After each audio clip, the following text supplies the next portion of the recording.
मराठी माणसांची बदनामी केल्याप्रकरणी भाजपचे खासदार निशिकांत दुबे यांना नाशिक न्यायालयामध्ये हजर राहण्याचे आदेश देण्यात आले।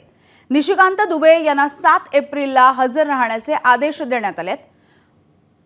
मराठी माणसाला पटक पटक के मारेंगे असा इशारा निशिकांत दुबेंनी दिला होता। याच प्रकरणी निशिकांत दुबे यांच्या विरोधात मनसे शहर प्रमुख सुदाम कोंबडे यांनी जिल्हा न्यायालयामध्ये याचिका देखील दाखल केलेली आहे। त्याची पुढची सुनावणी 7 एप्रिलला होणार आहे।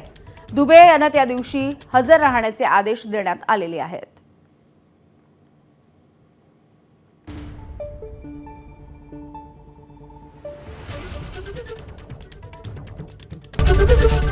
एबीपी माझा, उघडा डोळे बघा नीट।